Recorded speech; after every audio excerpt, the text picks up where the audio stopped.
This is Pucks in 7 with Ryan Paton and Victoria Matiash.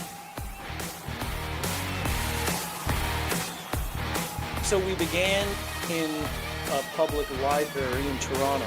That was 4 years ago, and we kind of moved to Victoria's dining room table, kitchen table, and then we've expanded to video. So those were really the 3 years that we've done in a nutshell. And now we're back. Season 4. It's hard to imagine. Time flies. Pucks in 7, we have returned. Ryan Paton, Victoria Matiash. What we're going to do is this. We're going to take you through the top 7 kind of stories that we've been looking at. We're going to follow the big headliners going into the season. Of course, there's probably 77 of them, but we're going to talk about the 7. And then we're doing our season preview show on Monday. We'll look into who's going to win what, who's going to come away with what award, who's going to be the Cup champ, and all that good stuff in between. Anyway, in the meantime, it is good to see you, Vic, and we are off again season 4. It was, summer was long enough. I mean, at the I beginning. Like your tweet. Summer's done. Let's go. Yes, let's go.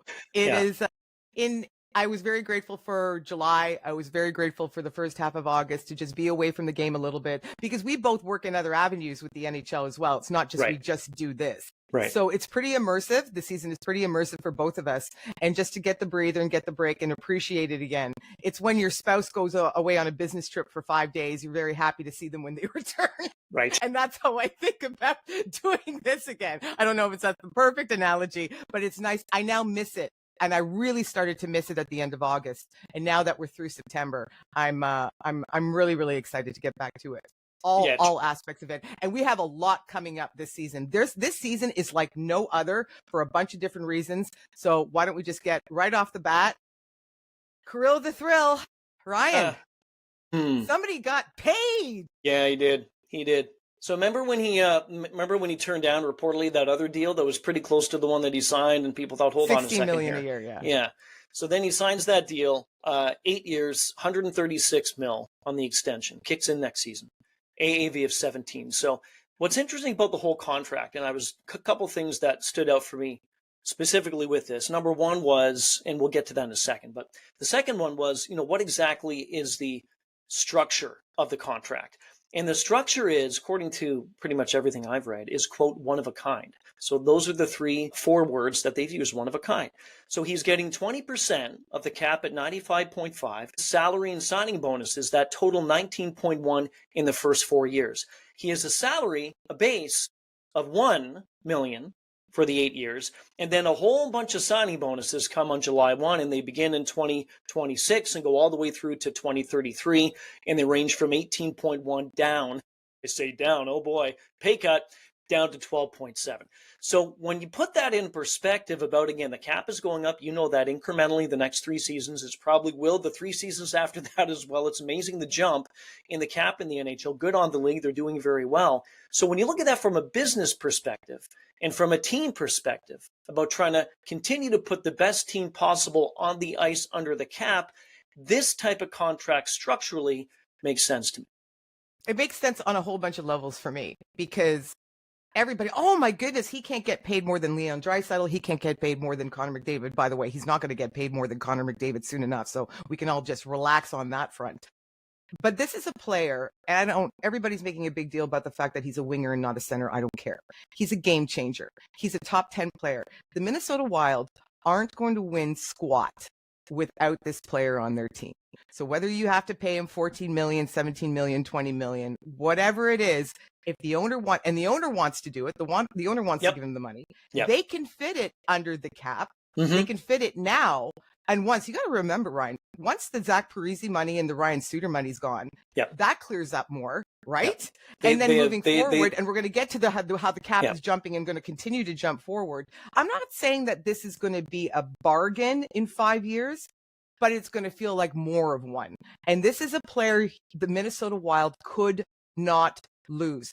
Good on Kirill, good on his agent, good on the Wild. I don't see this as a bad deal really for anybody. And I love the fact that when he was giving his interview afterwards, that Kaprizov doesn't want to talk to anybody. He wants No, to go out there. He's a quiet guy. Yep. He's a nice guy. He's a quiet guy. He wants to go out there and play hockey. He's as quiet as they come in the NHL. You don't hear much about him, but he's beloved by his teammates. He's a good guy in the room, and he's just an incredible player. But when they're asking in the interview, so what are you going to do? Are you going to buy a house? You're going to buy a boat? You're going to buy a car? And he said, I'm going to play the game tonight, and that's all I want. And he reminds me so badly of David Pastrnak in the same way. It's a good comparable.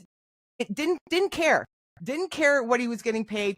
Agents taking care of that. I'm going to be taken care of. I get to play hockey for a living. I just got to buy a really nice car. And he's the same type. He's cut from the same cloth. So I really appreciate it for him, for his family, for Minnesota, for Wild fans. They didn't want to lose this guy. So, but moving forward, it's going to get interesting. Yeah, no, it is. And a couple things, just one more thing on the Kaprizov contract. I'm all for anybody getting money. I remember when Matiash Tkachuk at the end of the Stanley Cup final last season said about Brad Marchand, "Hey man, I'll back the Brinks truck up for you. Let's go."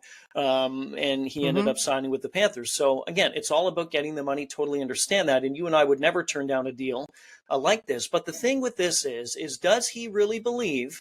Again, there's time. He's now locked in 9 years. He has one more year left on the current with 8 more. Does he really believe that Minnesota gives him the best chance to win? Minnesota's a competitive team, yes. The Western Conference is competitive, but I'm just going to throw quick teams at you. Winnipeg, Colorado, Dallas, Vegas, Edmonton. The list goes on. So there's at least 5 or 6 of them right there. And out of those, I would put Minnesota behind them. So right now, I'd put them, say, 6th or 7th, 8th best, maybe 9th. We don't have tons of time to talk about. We'll do that on a Monday in the West. And then if you look at the salary discrepancy in the team, yes, Carrillo's going to make $17 million. The next highest paid player on that team starting next season is Brock Faber at 8.5. I'm not saying you can't win with such a gap, but we've seen before that if you have less of a gap, even with the highest paid player making, say, 13, 14, your chances are better to win. So that's my only... They definitely need some more kapow. Yeah.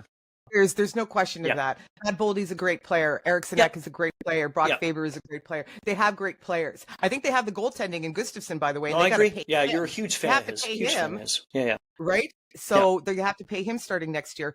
Yeah. But they do need some more kapow up front. The defense is good, but I agree with you. But let's see what Bill Guerin does next. You know what's so good is that the first show in, you had a Matty-ism, a kapow. You know so what now I mean?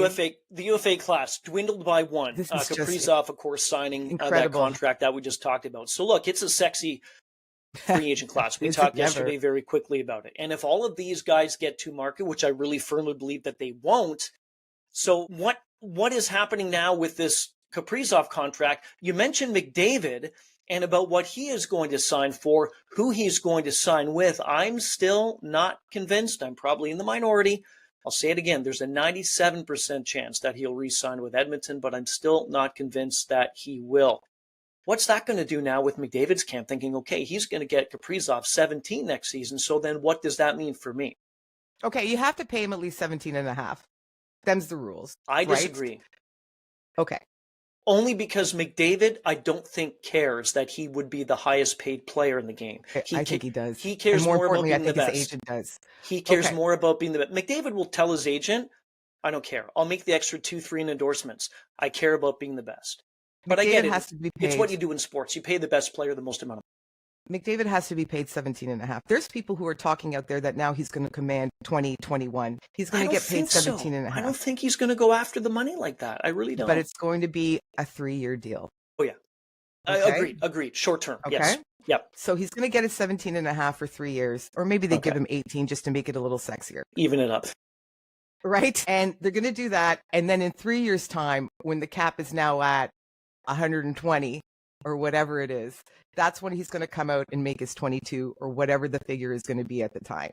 So I think the deal with the Oilers right now is they don't want him for 3 years. They want him for 5, minimum 6, whatever it is. And they love him for 8. Every team in the league would love him long term. Hey, you sign a lifetime contract with us. We're good. Absolutely. But I think that's the negotiating stance right now. Right. And I really do appreciate how McDavid has, I know we weren't supposed to talk too much about him and more looking forward, but we are in a sense. I really appreciate how he handled this summer. And it's not what I expected at all. I was 100% wrong. I thought this deal was done in July. I remember we talked about this back. And I'm telling you, the way he has come out and managed it at Olympic camp, whenever he spoke to the press at any opportunity, he was almost talking to us like we were children. And I'm not criticizing him. Guys, we're going to get something done. This isn't a priority for me. I know you have to talk. I know all of you have to talk about it, but I don't. And it's a business and we're going to take care of my business. And I'm in no hurry. We're all being patient here. But the tone, you know, he's like taking a deep breath and explaining it to the kindergarten class, how this is going to work. Yeah. And the way he managed it. Exactly. Right. So that's how I'm looking at it. 17 and a half, 18, maybe 3. Maybe 4. I mean, I'm sure he'd love 2. Oilers aren't going to give him 2. So watch, we'll get off the air and then we'll do 2-year bridge deal for McDavid. Quickly, yes or no? Does he re-sign with Edmonton? Yes. No. Yes, he does. Let's move on. Really? Number 87. Does number 87 stay with the Pittsburgh Penguins for the entire season? Can we do one more thing on the UFA class? Of course we can. Absolutely. Just one last bit. Yeah. But when you're looking I at had that it, nice graphic. Now I got to erase it. No, you don't. Read the graphic. Kidding. It's perfect. Carry Everybody can look forward to this now when I'm still blabbing. Right. Foreshadowing on Pucks and 7. Yeah. How happy is Jack Eichels and Cale Makar's and whoever else's agent right now after the Kaprizov deal? Honest to goodness, I'm guaranteeing they went out and partied hard that night. Not their client. Their client. No, I know. And it doesn't matter. Just setting the bar so much higher. And Jack Eichel's agent's going, hey, my guy's a center. Yeah, right? exactly. Yeah. And he's been known to be pretty good. No, I agree. And that's the thing. Whenever, and this happens in sports, right? You wait for that big domino to fall, to drop, which is this. And now everyone's putting their heads together. Okay, so he did this. How do we compare to him or her? Let's try to go forward and try to get a bit more money. That's what it is. It's the competitiveness. And Mikko Rantanen's agent is going, damn it. No, I know. Yeah, I know. Signed with Dallas so soon. Could have waited. Anyway. Could have waited. All right, and we should have, could have, would have. Yeah. Okay, there we go again. To just, now you ready to, yeah, we will. So here's my thing with this about Crosby. There's so many players in the game coming that have past and present in any sport that you can't see them in a different uniform. And he certainly is one. However, the Penguins are an aging group. That core is an aging group. I do not believe this is a playoff team. They have not been for the last little bit. So if that is the case, I don't have any sources with this, but this is just my gut instinct. I do believe that Kyle Dubas has already had a conversation with Sidney Crosby and has said to him, if we don't play if we're not in a good spot by the time the deadline comes, if we're not in a playoff spot, or if we all agree that it's not going to happen, I will come to you and I want to give you the option and the opportunity to go play elsewhere. That's where I think this is going to lead. And with that in mind, I don't think that he will be a Penguin for the entire season. Where do you stand? Sidney Crosby has never lied to us. Ever. And the last we heard from him only days ago, he says he wants to finish his career as a Pittsburgh Penguin. This isn't a Jerome Iginla situation where he would have a desire to go, or a Ray Bork situation where he would have a desire to go somewhere else. He has cups. No, he's won everything. He's won everything. He scored the gold medal winning goal, for crying out loud. The guy has done literally I don't everything. remember that. Yeah, sure you don't. Where were you when? Yes. Oh, yes, it's true. Actually, I could tell you a story about that, but another day. But this is a Pittsburgh Penguins team that has 2 rookies in their top 6 going into this season. That's not a good scene. It's good for building, but it's not good for winning Stanley Cups. It's not good for making the playoffs. Sidney Crosby is very well aware of this. I still think he wants to be a Mario Lemieux. I think he wants to go out of this game wearing the same jersey that he started it with. I really do feel that way. How this moves throughout the season, to me, is going to depend on how competitive or not the Penguins are.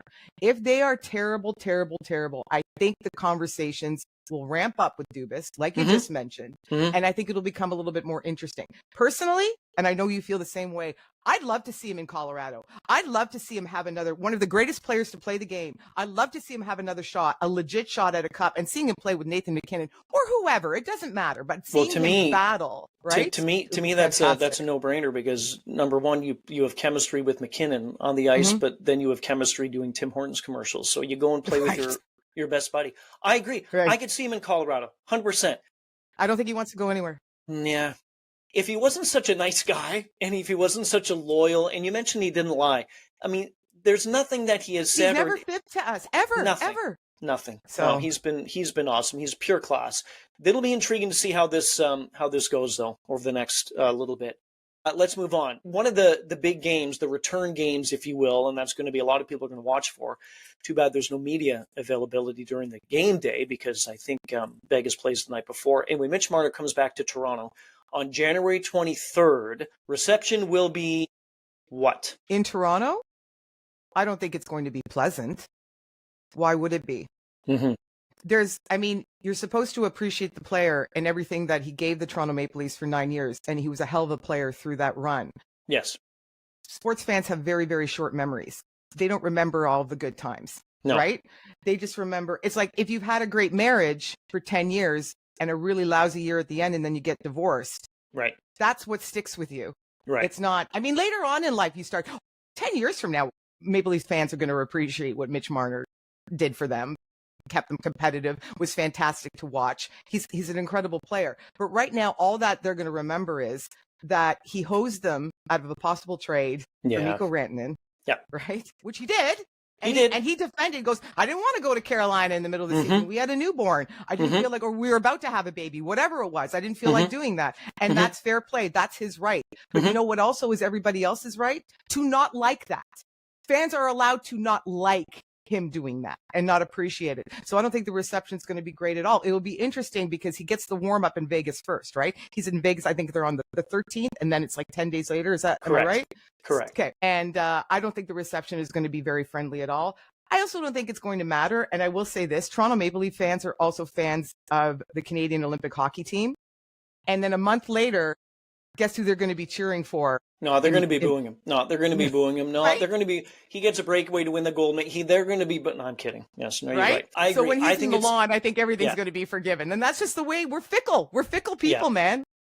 I think it's going to be more of a negative than a positive, and I do it a little comparable to John Tavares, who still gets booed on the island when he returns. Which is ridiculous. Which is because that happened 53 years ago, I think the trade was consummated between. Let it go, people. But no, I agree with you. And everyone's going to remember what he did do, but then everyone's going to remember what he didn't do. But you're right. The best point about that was that what he did to Toronto to not get them a huge return coming back, to veto a trade or to say no, and then he left and did all the things on his own terms. But at the same time, when you become a free agent, or if you get to that point, you're allowed to do whatever you want to do. You get to the point, right? Absolutely. Right. So fans, I think they're going to be, I don't think it's going to be a very good scene.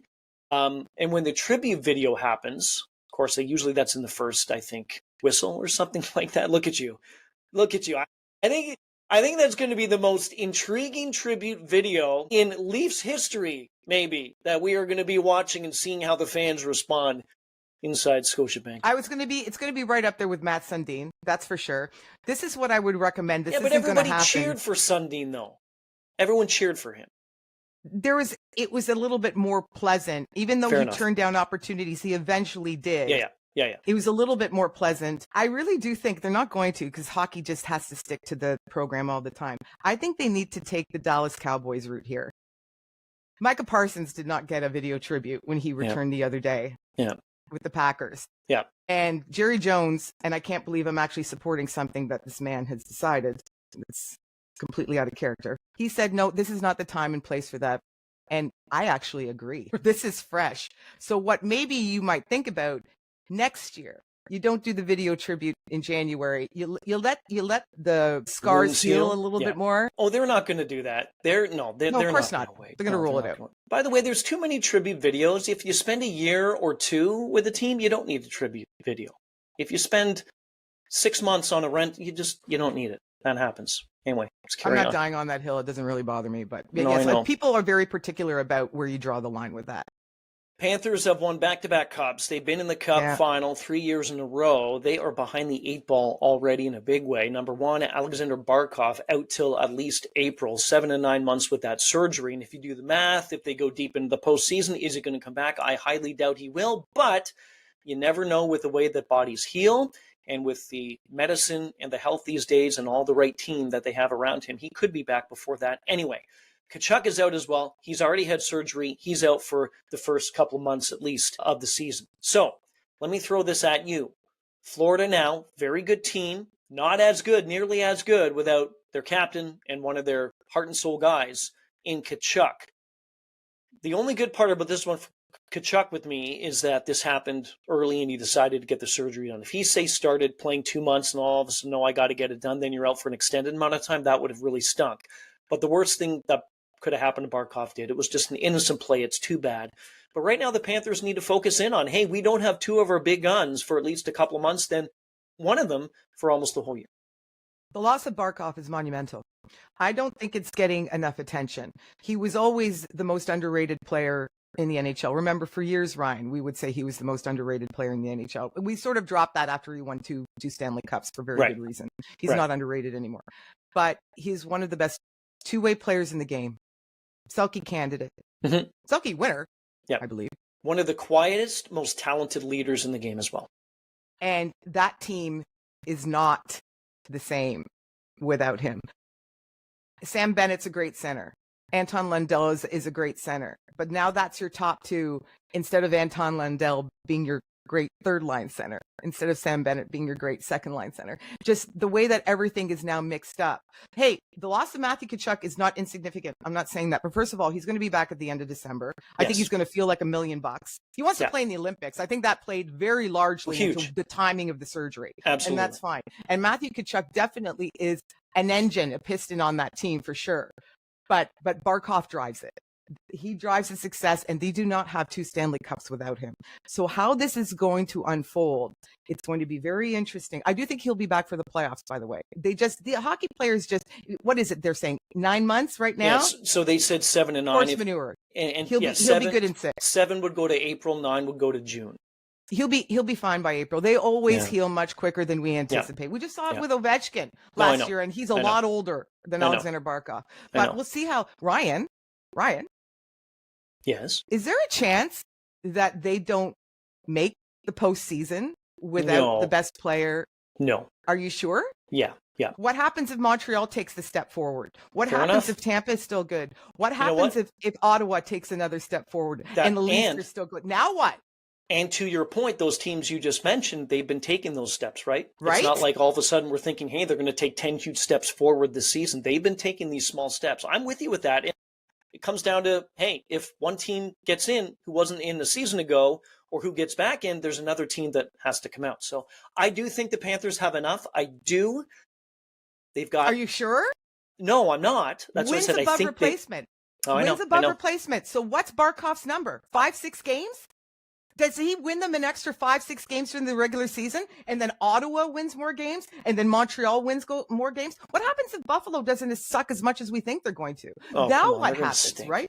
Trade Tage Thompson. It's not going to be traded. Don't get me on this Tage. No, I got a little carried away there. Yeah, you think you're getting going. Hey, this could be, though, to your point, again, this could be the first time we've seen, I don't know in how many years, a different 1-2-3 in that Atlantic, because it's been Toronto for the most part. I know Boston's been there too, but it's been Toronto, Tampa, Florida, Tampa, Toronto, back and forth. So I'm with you. We'll see. The rookie class, you do awesome work with ESPN.com. You've done this forever. And you put out this article on the rookie watch. And you talked about Ivan Demidov and 11 names you need to know this season. Now, of course, maybe this is being headlined by Matthew Schaefer, who was taken first overall by the Islanders. They're going to be patient with him. But boy, we've seen some nice rookie classes to come into the league. This is a real fun one to keep an eye on this year. It's very rich. And I can put this in perspective because, like you just mentioned, I've done this for a very long time. I've written for ESPN. I'm in my 19th season, and I've covered this. This was probably the longest column I've ever written about the rookie class. When you started, did you have to submit your work through fax? Yeah. I'll tell you what, very, very, very, very quickly, the internet was so much slower back in the day. Everything took so much longer. And it was the bing, for real. Bing. And you'd have to reload pages. You know, I'm gonna go and get my shawl and put on my reading glasses in a minute. But it's so that's what struck me so much this year, because we're talking about Demidov and we're talking about Schaefer, and this class doesn't have the Connor Bedard doesn't have like the Connor McDavid, doesn't have even the Celebrini, really. Right. But it's just, now I'm looking around and you've got Jimmy Snuggerud, who's a rookie this year. I'm not necessarily saying these guys were all drafted recently, because very few from the draft class are going to make. We're talking about the rookie class. You got Jimmy Snuggerud, who's playing on a top line with the Blues to start the season. You've got the Parrott kid, who might be anchoring a top power play, Zane Parrott in Calgary. I know. You've got the Rizal kid in Chicago, who might be anchoring, because there's nobody else in Chicago to do it right now, who might be anchoring that top power play. You just got some really, really rich, some good young kids are coming up. Everybody wants to hand the Calder already to Demidov because he's such an electric player, and he is the prohibitive favorite right now. I'm just telling everybody to hold your horses a little bit here, because we're going to have some surprises this season, and some of these young kids are going to come out and wow us. Another one that we should all watch for, it's not just because he's got a great first name, but Ryan Leonard in Washington. I'm a huge fan of his. And he's just that kind of big, tough, rugged, talented, skilled. He's like a Matthew Nyes. I know Nyes has been in the league a lot longer than Leonard has, but he's kind of got that skill set to me. He's very Matthew Nyes-like. Yeah, and Matthew we're friends Nyes. with Sammy Silber, who covers the Capitals, That's right. of course. Yep. We're gonna get Sammy and I on. mean this in the best way possible. She can't shut up about him, and for good reason, because he's just impressing the heck out of everybody in camp. And he's going to be another one playing in the top 6 with the Capitals, probably. And you know what? He's like Tom Wilson, right? 2.0. What you've been saying, you've been mentioning names that are getting, remember years and years, I mean, we're probably going back to the days you submitted your work through fax, but years ago, when rookies came in, yes, I mean, rookies nowadays are a lot more talented. I'm not going to say it, actually. I take that back, because you can't compare eras. But with what the rookies not are expected of them nowadays, but the situations that they're already put in, or what the coaches are drawing up on a sheet of paper to put a rookie in. You talked about second power play unit. You talked about top 6, the second set of defense, first pair of defense. That just tells you how incredibly talented these young players are, that you're put into the best league in the world, the highest hockey talent level in the world, and yet you're a rookie, 18, 19, however old you're getting these great opportunities with significant minutes. I just think that's such a pat on the back to everybody involved with these young guys. It does feel different. You're right. There's not, there's other people would say they're, especially on the blue line, they're not getting enough seasoning and they're not ready yet. I think everybody's an individual. Maybe player A is not quite ready yet, but when you're look at what Lane Hudson did last year. Fantastic. And you're not supposed to do that as a 20-year-old defender. No, you're not supposed to play that responsibly and put up, how many points did he have? He had 62 assists or something ridiculous like that. So and won the Calder. So you're right. It has been a 12-year absence since the NHL went to the Olympic Games, but that's going to change, Vic, coming up in 2026. So it's you give us the rundown every week when we do this every show, and I found it interesting when you put on this that you talked about the fatigue factor with this. To be honest, I didn't even think about that until you wrote that, but then I put things into perspective and thought, well, yes, it's not like it's in Vancouver. It's not like it's in Salt Lake City. We're talking about in Italy. So there's a much different stuff going on with that and a lot of travel involved. But it's going to be fun to see the NHL guys back, because whether it's women or men, you love to see the best in the world compete for their country on the best stage. I can't wait. We've waited a long time. I can't wait. I'm actually looking to take a little bit of time off during that period in February to really soak it in from the radio news job, because I really want to enjoy it. Personally, selfishly, I'm looking forward to it. The way that this season is so jammed schedule-wise before and afterwards, I think the players are going to feel it. I think everybody who doesn't go over to Milan and gets that 2-whatever-week break is going to really benefit from it. And then we're sending our best players over there, the Austin Matthews, the Jack Eichels, the Connor McDavids of the world. And here's what I've actually focused on writing fantasy this year. And I've pushed for, if you're deciding between player A and player B and everything else being equal, take the Russian. Kucherov is getting a break. Russia's not playing in the Olympics. Alex Ovechkin is getting a break. Kirill Kaprizov is getting a break. Victor Hedman's not getting a break. Austin Matthews not getting a break. And how is this going to feel in April? Right? For these players. When you watch all these players who last year, look at how Brad Marchand looked after he was out injured for a while. Look at the players who have had extended breaks into the playoffs and how much more fuel they have. So now we're going to send Jack Eichel, Connor McDavid, William Nylander, whoever you want over there representing their country, and they're going to go and they're going to give it their all because they care and they're competitors. But the after effects, I think, are going to be very interesting. It's fun. It's fun to watch. Always the discussion going in, at least 2 points are number one, the injury risk that you have because a lot of the league is off. So there's no chance of getting injured unless you do something at practice and shinny or in the weight room, something like that. Or you, I don't know, drop something on your foot, moving a box at home. But then there's the injury factor that you may get injured at the Olympics. And then everyone, if so-and-so didn't go, then none of this would have happened. But the Olympics are the Olympics. They don't happen often or every year. And for the NHL, it hasn't been. It's been 12 years, so it's going to be fun to watch. All right, last one. This season, again, you talked about so many different things coming up over the course of this season. And, Panthers, certainly one of the big stories, trying to three-peat. They're already behind that with losses to a couple of the players. And then you're looking at Crosby. We've talked about the UFA class. Comeback stories to watch. There's a bunch of them. Jonathan Toews, Gabe Landeskog, Joel Quenneville behind the benches while he's back coaching. So those three names out of a few are ones that certainly, I remember when Jonathan Toews signed, and I was hoping that he would sign, hoping that he would get to a team, and he's going to his hometown of Winnipeg. I always loved watching him play. How it ended for him with Chicago with the illness that he was dealing with off the ice. Yeah.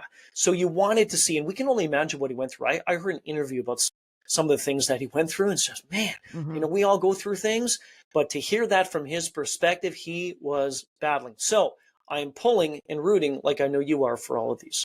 I think the whole league is. Obviously, Jets fans are, but I think the whole league is, just because you don't want to see a great player like that go out that way. And it was interesting to listen to him when he was first one out there and playing, and he's like, it's different. You can be in great shape, but the rust, I got to shake this rust off. And he said even throughout the game, he felt better second period, he felt better third period. So he's moving in the right direction. He actually just tweaked something the other day, and everybody's freaking out. Scott O'Neill has come out and said he's day-to-day, he's fine. It's just a minor thing. He'll be good to go. But he's getting a shot on the second line with Winnipeg.